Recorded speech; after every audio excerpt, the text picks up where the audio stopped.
പ്രിയപ്പെട്ട സുഹൃത്തുക്കളെ, എല്ലാവർക്കും ടിപ്സ് ആൻഡ് ടോക്സ് ടിവിയുടെ പുതിയൊരു വീഡിയോയിലേക്ക് സ്വാഗതം. ഇന്ന് വളരെ ഇൻട്രസ്റ്റഡ് ആയിട്ടുള്ള ഒരു കാര്യമാണ് ഇന്ന് നമ്മളിവിടെ ചർച്ച ചെയ്യാൻ പോകുന്നത്.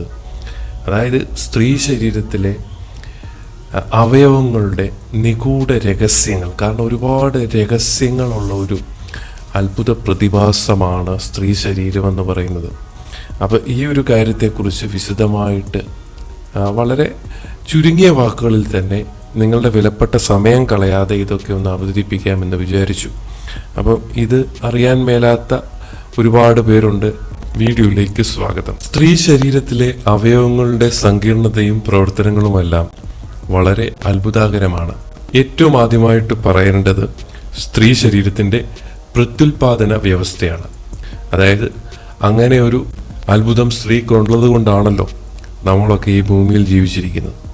സ്ത്രീ ശരീരത്തിലെ ഏറ്റവും പ്രധാനപ്പെട്ട ഭാഗങ്ങളിൽ ഒന്നാണ് പ്രത്യുൽപാദന വ്യവസ്ഥ എന്ന് പറയുന്നത്. ഇത് അണ്ടോൽപാദനം, ബീജസങ്കലനം, ഗർഭധാരണം, പ്രസവം എന്നിവയ്ക്ക് സഹായിക്കുന്നു. അണ്ഡാശയങ്ങൾ, അതായത് ഓവറീസ്, 2 അണ്ഡാശയങ്ങളാണ് സ്ത്രീ ശരീരത്തിനുള്ളത്. ഇവ അണ്ഡങ്ങൾ ഉൽപ്പാദിപ്പിക്കുകയും ഈസ്ട്രജൻ, പ്രൊജസ്ട്രോൺ തുടങ്ങിയ ഹോർമോണുകൾ പുറപ്പെടുവിക്കുകയും ചെയ്യുന്നു. ഒരു സ്ത്രീ ജനിക്കുമ്പോൾ തന്നെ ദശലക്ഷക്കണക്കിന് അണ്ഡങ്ങൾ അണ്ഡാശയങ്ങളിൽ ഉണ്ടായിരിക്കും. ഇനി അടുത്തതായിട്ട് എല്ലാം വളരെ ചുരുക്കിയാണ് പറയുന്നത് കേട്ടോ. ഗർഭപാത്രം, യൂട്രസ്, ഒരു പേശി നിർമ്മിതമായ ബലമുള്ള അവയവമാണിത്.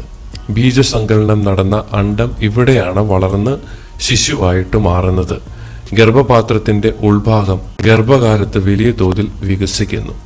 ഇനി അടുത്തതായിട്ട് ഫിലോപ്യൻ ട്യൂബുകൾ, അണ്ഡാശയങ്ങളെ ഗർഭപാത്രവുമായിട്ട് ബന്ധിപ്പിക്കുന്ന കുഴലുകളാണിവ. അണ്ടോൽപാദന സമയത്ത് അണ്ഡങ്ങൾ ഈ കുഴലുകളിലൂടെ സഞ്ചരിച്ച് ഗർഭപാത്രത്തിലെത്തുന്നു. ഇവിടെ വെച്ചാണ് സാധാരണയായി ബീജസങ്കലനം നടക്കുന്നത്. ഇത് വളരെ പ്രധാനപ്പെട്ട ഒരു അവയവമാണ് യോനി എന്ന് പറയുന്നത്. ഗർഭപാത്രത്തെ ശരീരത്തിന്റെ പുറം ഭാഗവുമായി ബന്ധിപ്പിക്കുന്ന ഭാഗമാണിത്. ലൈംഗിക ബന്ധം നടക്കുന്നതും ആർത്തവം വരുന്നതും പ്രസവവും എല്ലാം യോനിക്കുള്ളിൽ കൂടെയാണ് വരുന്നത്. ഇതിന്റെ തൊട്ടു മുകളിൽ തന്നെയാണ് മൂത്രനാളി. പലപ്പോഴും പലരും തെറ്റിദ്ധരിക്കുന്നത് യോനിയിൽ കൂടെയാണ് മൂത്രം വരുന്നത് എന്നുള്ളതാണ്. യോനിയിൽ കൂടെയല്ല മൂത്രം വരുന്നത്, യോനിയുടെ മുകളിലായിട്ടാണ് മൂത്രനാളി സ്ഥിതി ചെയ്യുന്നത്. പക്ഷെ ഒരൊറ്റ ആവരണമാണ് പുറംഭാഗത്ത് കാണുന്ന തടിച്ച യോനി ചുണ്ടുകൾ.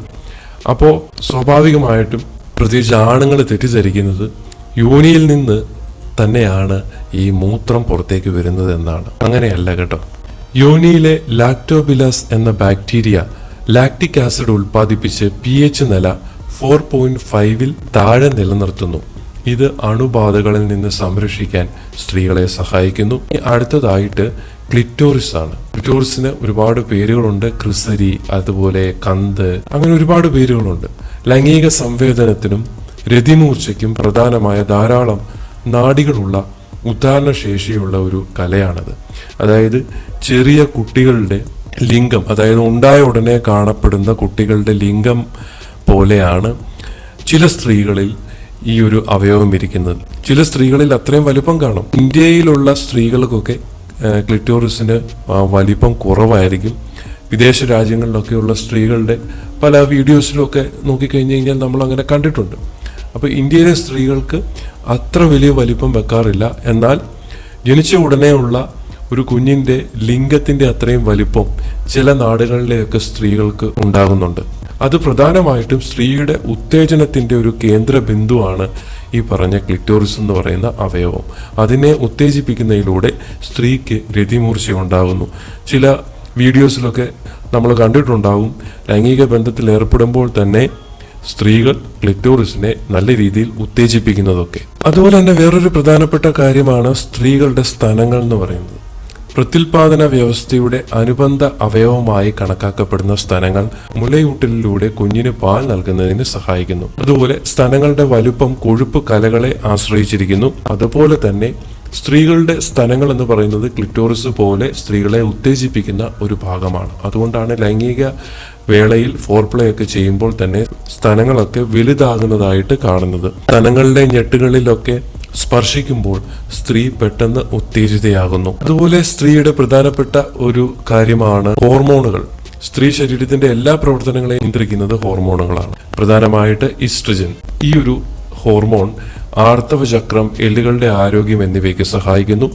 വാർദ്ധക്യത്തിൽ ഈസ്ട്രജന്റെ അളവ് കുറയുന്നത് ആർത്തവ വിരാമത്തിനും ഒക്കെ കാരണമാകുന്നു.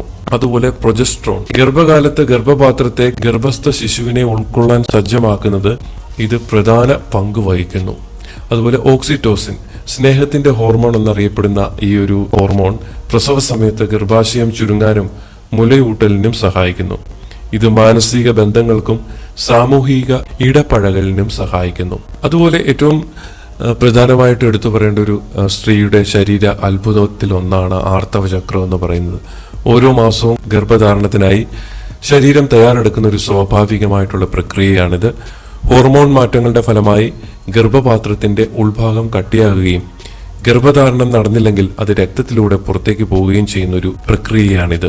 സ്ത്രീ ശരീരത്തിന്റെ സങ്കീർണമായ പ്രവർത്തനങ്ങളിലൂടെയും ഹോർമോൺ മാറ്റങ്ങളിലൂടെയും ജീവിതത്തിന്റെ എല്ലാ ഘട്ടത്തിലും വലിയ മാറ്റങ്ങൾക്ക് വിധേയമാകുന്നു. അതായത് സ്ത്രീകളുടെ ഹോർമോണിന്റെ വ്യതിയാനം അനുസരിച്ച് അവരുടെ ജീവിതത്തിൽ അവരുടെ ഓരോ പ്രായത്തിലും ഒരുപാട് മാറ്റങ്ങൾ സംഭവിക്കുന്നു എന്നർത്ഥം.